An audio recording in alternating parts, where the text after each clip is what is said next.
campus. If they have questions about living in the area, someone that can go to as a resource for that. So it kind of covers anything involving our off-campus student population specifically. So today I want to talk to you about the host program, go through a little bit of the material that you received when you were looking to sign up for this program, elaborate a little bit on that, and then talk a little bit about some different communication techniques as you're talking to somebody and you're going to be meeting somebody for the first time who's going to be staying with you. So we want to touch a little bit on that as well. So the guidelines that you've seen before, you'll provide coordinators with a volunteer application form. I think you've done that if you're sitting here today. And then, and hopefully you've included the information about the accommodations that you have for the student. As far as welcoming the student, there's a few things you really want to think about. One is making sure you have everything in order, clean if possible, because you do want to make a good first impression on them. This is their first experience here. You want it to be a good one. The first thing, I've interacted with a number of students who have came in, even with suitcases in hand and ready to move into an apartment, and they get to the apartment, they find that it's in bad condition, it's dirty, and those people, they remember that. So you want to make sure, first things first, good impression, make sure it's clean, habitable, ready to go. Also in that, security, some of you may have open windows, things like that, for just the fact that the weather's been good at times this summer. Please make sure to check those things, make sure you have those locked up, because you certainly want to provide them an area where they're going to feel safe and comfortable, new area that they haven't been to before. You want to make sure that you're thinking about not just what is secure for you and what's going to make you feel comfortable, but also what's going to make them feel comfortable. Because what you'll realize is people from different areas have very different opinions when it comes to safety and security. Some people, I was actually just having a conversation about this earlier, some people that may come from an area may find that this is a very safe place and very different than where they're coming in from. Other people may find this to be somewhat overwhelming. They may be coming from an area that only has a few hundred people. They're not used to living in an area where there's going to be different things that take place that they may not be familiar with. And then the host should expect no compensation. This is a volunteer thing, so outside of the meals that were just mentioned, there is no compensation. As far as the accommodations, as it says, no longer than 3 nights. If there's extenuating circumstances, please talk to the coordinator. And then also be sure to get an understanding of what days and what nights they're going to be here. And then please remember to remind them that this is supposed to be a short-term, temporary experience for them. The concern would be if a student comes in and hasn't found housing and are still looking for housing, and they're not able to find it in 3 days because our housing stock is somewhat limited at this point. They may run into issues with that. If you get to that point, I'm going to give you at the end our website and some information in a brochure. So if they don't have housing, there are resources to help them out. So it's not on you guys to house them for a 4th or 5th day because they haven't been able to find housing, because that's something at this point they should have searched for, found, or at least set up something to where they're going to be able to find it in those few days that they're here. So just remember that it's meant to be short term and not longer than the 3 days. When it comes to emergency procedures, make sure they understand 911 is something they may need to call. Hopefully not the case, but make sure some people's phone numbers around here, like if you're calling from campus, you would have to dial like 7 possibly if they're calling like a non-emergency phone number. So depending on where you live, there are some places, probably more in Lafayette, where you may have to dial something. Make sure they know that ahead of time, so they're not trying to dial something and getting a ringtone. Also with that, if there's non-emergency numbers that you need to provide for them, please make sure you leave that with them. If you know they're going to be separate from you, let's say there's a flood in the apartment or something happens with one of the utilities, they're going to want to know what's going on. So their first thing to do would be to call you if they can't reach you and it's something that's an emergency, like a facilities issue. Just make sure they have a list of important phone numbers to have. And then the host is not expected to cover any expenses, which we've already kind of touched on. Background checks mentioned, and then if you have any questions, please be ready to coordinate regarding these. It is mandatory to attend one of these, which you're currently in. And then as far as making sure you're not in violation of your lease agreements, please check your lease and make sure with regards to what your lease says. A lot of times there will be something in there regarding the number of days a person can stay and be considered a guest as opposed to being a tenant. So just make sure yours is under that 3 days. I think most of the leases around here you should be okay. I think a lot of them, 5 days is probably the lowest I've seen. That doesn't mean it's the lowest out there. There are some maybe smaller landlords who have something that says something different. But a lot of it, at least the companies, the larger corporations, they at least say 5 to 7 days is usually a minimum before you start seeing them wanting to call somebody a tenant as opposed to simply a guest. If you do have questions about your lease, either now or in the future, regarding hosting, or if you run into any kind of issues in the future with your lease, feel free to contact our office and we can talk you through the lease and get you connected up with those other resources you might need. Several things to talk about. We already talked a little bit about emergency procedures. The sleeping arrangements and bathroom arrangements. Please make sure you're communicating with that with them when they first get here. That's one of the first things they need to know is if you have a bathroom that's specifically going to be for their use and you have one specifically for your use, please make sure you let them know that.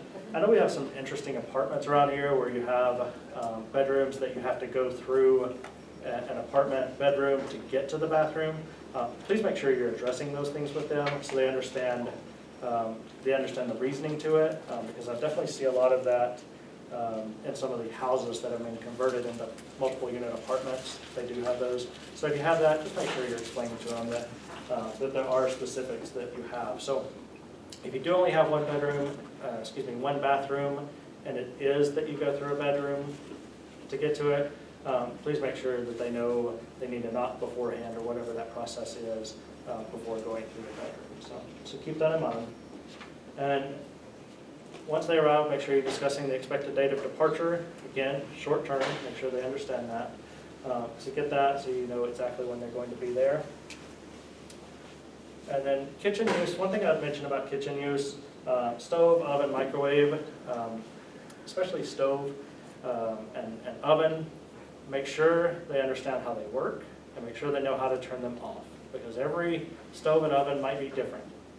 And so please make sure if they're going to use your pots, pans, that sort of thing, make sure they understand how to turn it on, how to use it correctly, and make sure they turn it off, because if they leave it on, certainly there'd be damages. Certainly we don't want to see a fire break out. So think about that as you're talking to them about some of the things within the apartment. As far as computer use, it's up to you as far as passwords, if you want to get that to them or not. But one thing I would say is their usage is your usage. So if you have some type of plan, you have a certain amount of data. If they're using it, they're cutting into the amount of data that you may have. So just keep that in mind as you're thinking about usage within the apartment. As far as routines of the house, cleanliness, again, everybody has a different opinion of what's clean, what's not clean. What you consider clean may not be what they consider clean. So if you have to, make sure you're talking to them about how to keep the place in the manner that you would like to see it kept. As far as sleeping habits, since this is short term, hopefully you won't run into too much of an issue, but some people may stay up late and sleep late and vice versa. So keep that in mind. And then social events, it kind of depends on what you have going on prior to the start of the year, but if there's something you have to go to, just keep in mind, let them know what that is as far as dates and times, so they're not waking up possibly not knowing where someone is if they have questions about the apartment. And then noise levels, again, hopefully it's only, since it's only such a short period of time, you won't run into problems with this. But I can tell you, when I used to work in on-campus housing, I would get roommate complaints even the first day, and it would be because somebody moved in and then cranked up the stereo. So Hopefully that will not be the case in these short stays, but just keep it in mind, make sure to address it, because certainly you don't want to be disturbed, but also keep your neighbors in mind when it comes to that too. Any off-limit areas, again, we kind of talked about if there's bathrooms on the other side of bedrooms, that sort of thing. But if there are other rooms that should be off limits, please make sure you identify that when you first get here. Keys can be a little bit different depending on what your key status is. You may have extra sets of keys, you may only have one set. Make sure you're communicating with them, not only about how to use the keys, because some people have deadbolts, some people don't, some people have different locking mechanisms, but also how you're going to get the keys back if you do give them a set of keys at the end of their stay. So making sure you do get those back. Because you don't want to have those floating around in the neighborhood, somebody else has them, and then you have to worry about your own safety and security of the apartment. Guests, it's a short-term stay, but if they're going to have guests, they need to have guidelines of how early they can come in, how late they should be in, and what times they need to leave. So what I would say is, this is your apartment that they're staying in. Make sure they understand that you do have guidelines and you do want to have them feel comfortable, but you also need to make sure they understand that these guidelines are in place because that you're allowing them to stay at the location. Excuse me. Telephone calls and TV use, it's just another thing to kind of go over with them prior to them staying. And then depending on calls, they may need to know how to work the phone, same way with the TV. And then transportation, if they have their Purview ID, they would be able to get around through city bus, but they may not have their ID, so that's something to consider as well. And then if there's any problems, please contact the coordinator. And then we'll talk a little bit about, hopefully you don't run into problems, but some guidelines if you do. But if you do run into problems, it doesn't seem like it's something that's going to be easily resolved. Please talk to the coordinator so that you can kind of have some ongoing conversations about what needs to take place. Some of the ways we communicate with each other. The reason I put these up here, they're very basic, but I put face-to-face, verbal and nonverbal. Keep in mind that the people that stay with you may have different nonverbal and verbal cues. What you're thinking means one thing nonverbally might mean something different to them.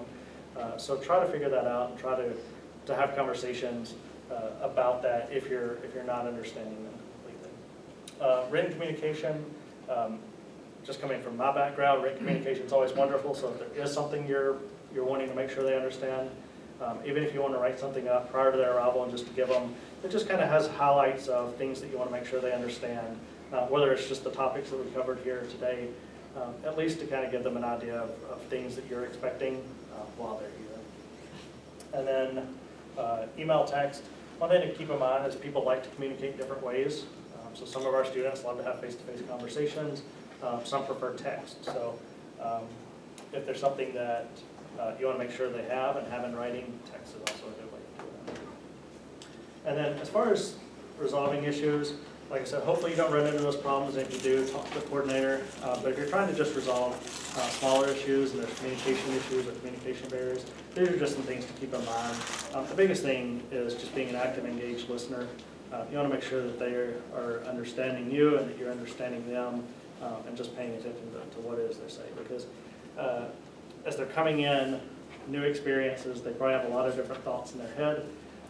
And one of the biggest things you can do to be a good host is listening to them, hearing what it is they have to say. They may voice concerns about being here. They may voice concerns about being here at Purdue and classes and things they need to know before classes. So keep all those things in mind. But the best way to do that is about being an engaged listener. Staying calm. Hopefully that isn't something that is going to be an issue. Hopefully anybody that has issues will be small. But then, I did mention, again, body language and nonverbal cues, because you want to make sure that you're communicating effectively. And then compromises, that's up to you guys how much you want to compromise, because they are being allowed to stay at your place. So we want to make sure that you feel comfortable just as much as they feel comfortable. So, and then feedback. If there's something they're doing that's either bothering you, or if it's something that you think they should know. It might be something culturally that's done different here than what they're used to. I think it's good to let them know that, but I think you want to do it in a way that they're understanding of it, receptive of it. You want to present it as this is some of the things that are done here, not this is the correct way of doing it, your way is wrong. So making sure you're thinking through how you're presenting the information as you present it. And then a couple of things I did mention earlier, if they do not have housing, this is our website, so just some information about, general information at the bottom. There's this place they can search for apartment availabilities, and then at the top there's a landlord surveys link, which is the yellow bar. If you take that, they can see which landlords have been rated good, which landlords haven't been rated so good by our students. So that might be of use if they haven't found housing when they get here. So please refer them to this website. But if they get here and they haven't, in addition to this, please have them contact me, because we want to find them some suitable housing as quickly as possible. We don't want them to. Do you have open office hours where if they need to feel more comfortable going to see someone face to face, they can just walk in? Yes, in most cases, it depends on what my schedule looks like, but anytime that if I'm not in a meeting in my office, I'm available to talk to students. So like 8 to 5, Monday through Friday. It'll be kind of hit and miss whether I'll be in over the next couple weeks, just because of doing other projects and things that are events that will be going on campus. But if I'm in, I'm available to speak to students. So we can call you first. And Yeah, definitely say, do. I'm going to bring this person by. But if you want to bring them by and have a conversation there, I think that's great. If you're able to bring them over, I think that's really good, because it's supportive for them, so they know that there's someone there that's escorting them over. My office is in Schliemann Hall, 207, where the Dean of Students office is. If you just come to the front desk there, then they'll call me and get me. But we could talk through surveys, we could talk through different apartment availabilities. I cannot make specific recommendations, but there is quite a bit of information out there on who tends to be good landlords and bad landlords. So we could talk about which ones might work best for them. If they're looking for something specific, generally I can put out a list pretty quickly of apartments that are matching up with what they're describing. So if they come in and say they're looking for a one-bedroom apartment and they're willing to pay X amount of money, I can usually tell them which places will have that and what the availability is at this point. Because right now we're getting a little close to the academic year, and a lot of those places are filling up, at least with studios and one bedrooms. So definitely feel free to contact me, and we'll assist them as they need it. And then I just want to see if anyone has any questions, whether it's about the program, about any of the guidelines or expectations you saw here today, anything that we can answer for you. Yes? So I live in Urdu Village, and they won't let me make a copy of the key. There's just one key. So how do I do this? Do I tell them that I have to leave for my lab at 9 a.m. and then come back at 8? So anytime between these two, you have. Yeah, I mean, I think that's what you'll need to do, because for Village, they're not going to give you another key. There's no, it's in their policy that they wouldn't do that. So yeah, if that's the case, then the student will need to know that. What I would say is, if you know what those hours are, for those days that they're staying with you, try to give them the heads up and let them know that the first day, so at least they know they're going to need to be around during those times. Or in the alternative, if they want to leave, they can leave before 9 o'clock and come back after 8 and meet there. So if they're planning on exploring, if they need to go out and look for an apartment, they'll at least know that as well. But I try to get that to them as much in advance as you can. I would be very cautious about leaving your facility unsecured. So make sure that you're practicing good safety and not just leaving your apartments open for folks to come and go, because that could present some liability to you all as well. What information have they received about us and this program? I think that might be best to speak to. In terms of the guidelines, they also got pretty much the same thing that you got. Like they are not supposed to pay host anything, and in the same way, the host is not supposed to cover any of their meal expenses and such. and all the guidelines, such as they will talk about their sleeping arrangement, bathroom arrangements, and what are your like daily routines, like when would you like to, so they cannot stay up till late. So the forms that we send them are pretty much same, just their language little bit changed towards them, that's all. So the guidelines are pretty much same. Deb, I do want to clarify, while you're not expecting anyone to provide meals for them, No. it's also okay if Yeah, you I'm- want to invite them Yeah. to share a meal, right? Yeah, it's just so that they This don't one. expect, food from you. And these dining meals are kind of part of that, so because we know maybe you would like to share a meal with them, so we would want to like cover for that, so that's why we are doing this. Yes. I assume so when the new students come in, they would come in with a lot of luggage because they're coming in the first time. And unfortunately, some people may not have enough space in their houses to accommodate 3 or 4 big suitcases. And I've also heard that there's some places, some kind of clock rooms over here where you can store luggage for a few days. Do you know of any such places where I could, help them to drive them to that place so that you can keep luggage for a few days? I do not know of any. I'm not aware of anything, any place that does that. And I would also go back to the liability piece of that is be cautious of where they do store it, because if it gets lost, then who's the responsible party? So just something to keep. Like if it comes down to the luggage storage, so in this basement, you have like a big cage room. So if you really want to store the luggage, we could do it here. Okay, so I should Yeah, just. we could lock it, so yeah. Yes. Are there, are we held, are there like ethical boundaries that we're expected to stay within? For example, if the student offers you some type of gift as an appreciation, is there any restriction from us from taking that, or is this kind of like whatever type of relationship we develop with the students? Yeah, it's pretty much up to you. I guess if they like to offer some, small like token of gift, that should be okay. Yes. So I already went ahead and emailed the person who's assigned to me. And she brought it up to me that there is a companion that's gonna travel with her, and that person is a male, and he's not a student of Purdue, and she asked if he can stay with me too, and I asked about information. He's also a graduate student in another university in the United States, but I don't know if that's okay, and what if something happens?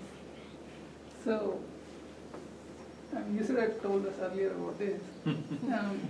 You are not supposed to, you are not expected to give accommodation to her companion.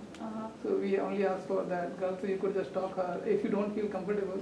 Well, I'm okay, because both of them are Chinese, and I talked to her, I find it, I'm okay with it, but I'm just being maybe overly cautious. What if something happens? My personal take is I would, since you don't know this Yeah. person, I would say, think about your safety and your security before anything else regarding this, because this is a volunteer thing. You want to make sure your safety and security are protected first. So I think that's kind of up to you. It's not an expectation of this program.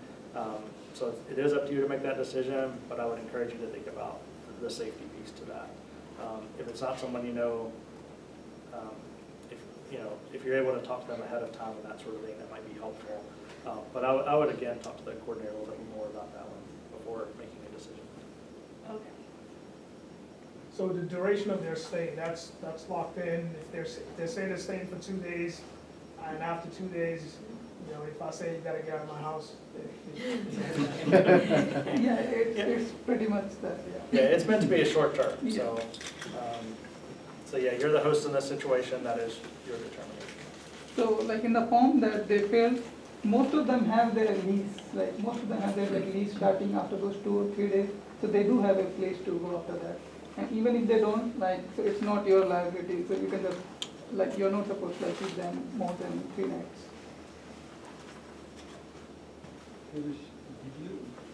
The person I contacted, I think you might remember the case. I asked for one night, his lease starts the next day, but he wants to stay for 3 nights. Okay. So, I already asked him that, I'd rather you move your apartment on the 11th, but he insisted that he wants to stay for 3 days, so. So did he give a reason that he wants to stay for 3 It days? was like, I'm more comfortable there because I don't have any mattress or anything. Oh. So, Again, I think that's up to you, but I mean, once a person has found their, their space, I think it's great to encourage him to move to that space, because the sooner he gets familiar with that space and starts living there prior to classes starting, I think the better off he's gonna be in the long run. yeah, I offered to help him buy a mattress, but he asked me if there was somewhere else. He sounded a bit disappointed, and he said, if there's somewhere else he could stay. He asked me if there was somewhere else he could stay. So, Yeah, I think one of the things I would say is he asking for this because he wants a place to stay, or is he asking this because he's trying to get more immersed in the culture that's here? So I think that's something to find out. Is it possible that he moves after the first day to a new location, but if you're going to be out and about and doing something here in town, is there the possibility that you might make that trip with you, even if it's a short trip? Just to get him a little bit more involved with being here in the area and getting comfortable with the area. We do have students that come in and have never been here before, and they don't know a lot about it. So other than what they've read online, this is their first experience with it. So it might be a little bit of that. He might come in and one day in say, oh, I love this place, and I want to get out and venture on my own. So we do have students that do that. We also have students that are a little bit more inclined to kind of stay in and try to get it piece by piece as the week goes on. So, I'm trying to find a little bit out about why he's looking for that. If there's a way just to kind of get him involved, but still have him staying in his location, I think that might be an option too. He may also just not know that he can get it all in one day, like that it happens that fast. Yeah, that's yeah, You know, that he can like have furniture in one day. he was nervous about being an unfurnished apartment. Yeah.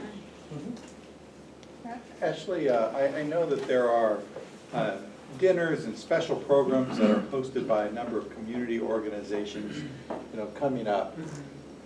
And I'm wondering if our colleague from International Programs might talk a little bit in general about that. And I think one of the questions I would have, certainly your guest would be welcome and to sign up and go to those.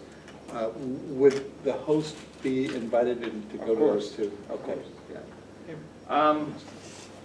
Yeah, so we have a bunch of welcome events, free dinners, like starting basically around August 12th onward. So you're welcome to attend with the student that you're hosting if you want to. It's on our website, International Programs Purdue, calendar of events, welcome activities. So yeah, there's events almost every day, so a free meal or something like that every day.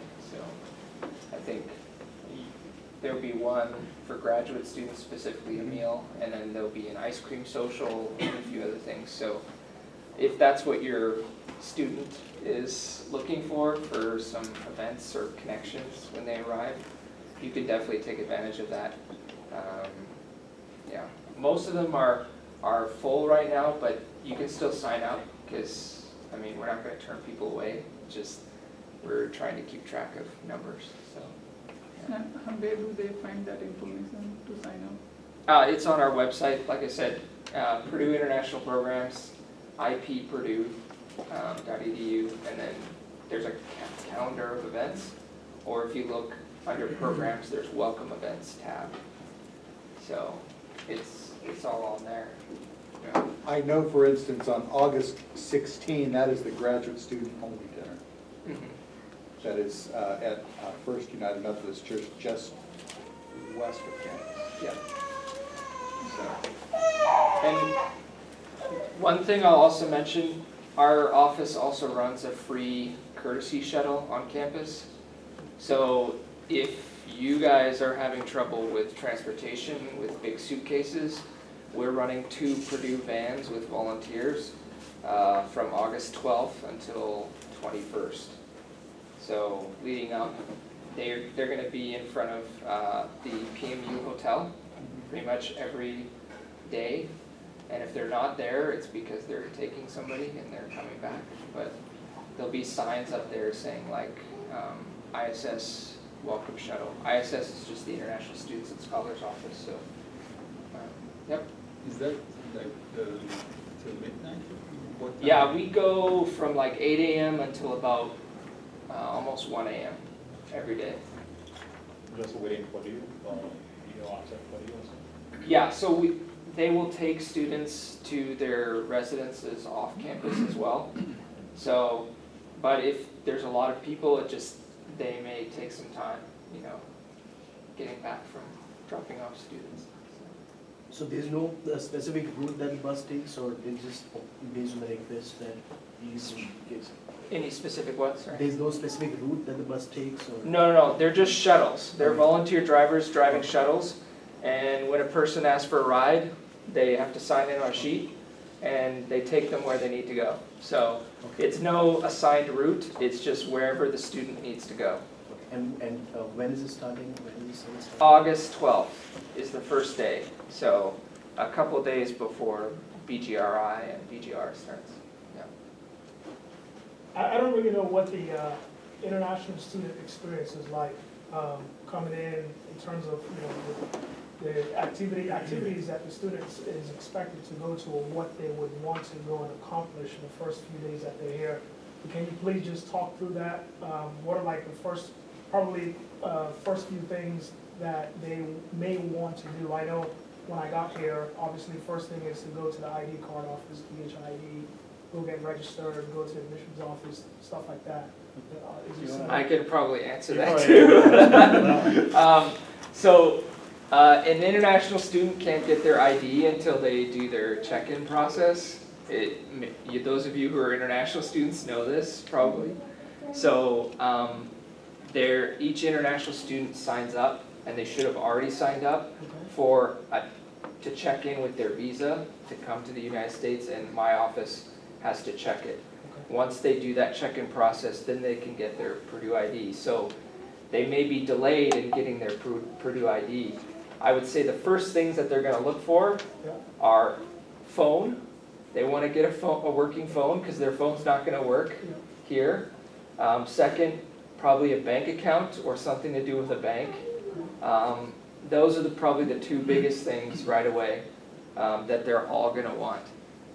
Then after that, it may be things like to do with their apartment, finding furniture, or other things like that. Do you have some kind of checklist or something like this you provide on your website for Yeah. international students? We have a checklist that we send to every single international student. It is on our website. It's hard for me to explain. But yeah, maybe. I mean, we're all on a distro. Can you just push it out on a distro that we all get?